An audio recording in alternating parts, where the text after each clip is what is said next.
آج کا پاکستان کا ایک رجب خچ جو ہے وہ صحابہ کرام کی توہین کر رہا ہے. کیا پاکستان کے اندر آئین نہیں ہے؟ پاکستان کے اندر قانون نہیں ہے؟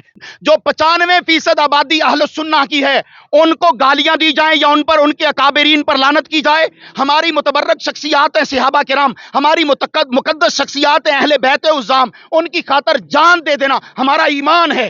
اگر وہ واقعی صحابہ کا جو ہے گستاخ ہے تو پھر ہمارے لوگوں کو بائیکاٹ نہیں کر دینا چاہیے؟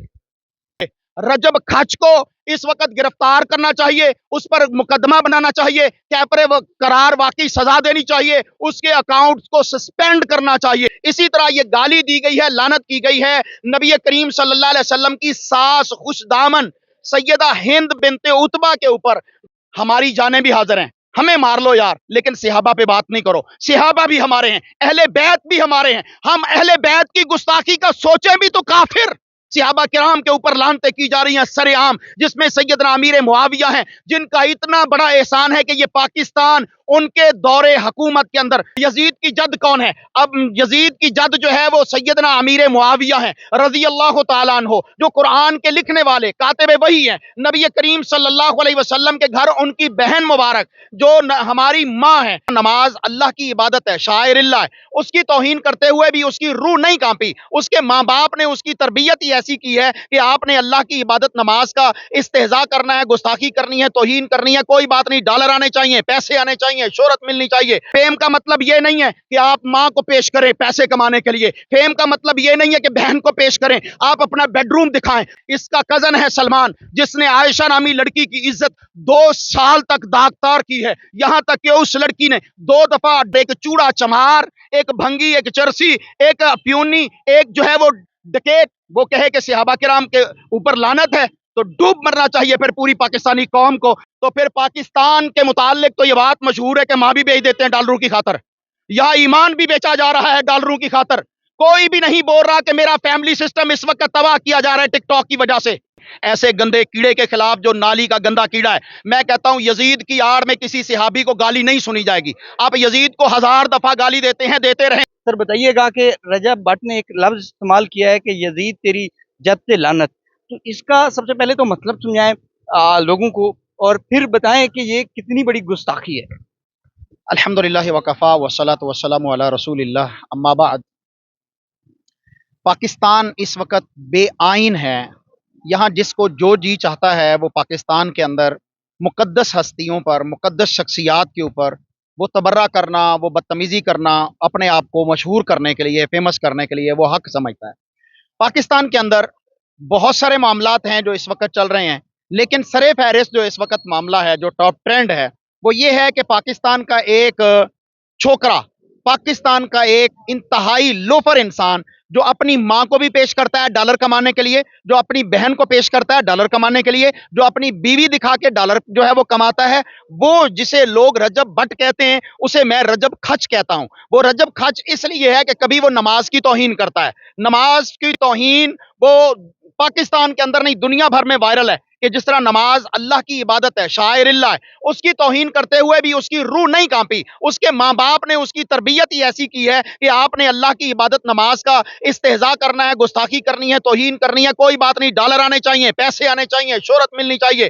اس سے اگلی بات چلے آئیے، وہ ناموس رسالت صلی اللہ علیہ وسلم پر 295 سی 298 سی اس کے اوپر جو ہے وہ بدتمیزی کرتا ہے، اس طرح کے پرفیوم لانچ کرتا ہے جس سے مسلمانوں کے دل جو ہیں وہ دکھی ہوتے ہیں، اور اس کے اوپر کوئی بھی جو ہے وہ ہاتھ ڈالنے کے لیے تیار نہیں ہے اس وقت، کیونکہ وہ فیمس پرسنالٹی ہے اور اس کو بیک اپ کیا جا رہا ہے پاکستان کے حالات خراب کرنے کے لیے، جو پہلے بھی کوئی بڑے اچھے حالات نہیں ہیں. لیکن اس وقت مذہبی ہم آہنگی کو اور پاکستان کے دینی لوگوں کو برانگیختہ کرنے کے لیے اور ان کے کردار کو خراب کرنے کے لیے یہاں پر 9 یا 10 محرم کو رجب خچ نے ایک ویڈیو بنائی اور اس میں اس نے باقاعدہ جو ہے وہ کہا یزید تیری جد پہ لعنت. میں کہتا ہوں یزید پر تم صدیوں سے لعنت کر رہے ہو، اسے اپنے ساتھ جہنم میں لے جاؤ، ہمارا مسئلہ نہیں ہے.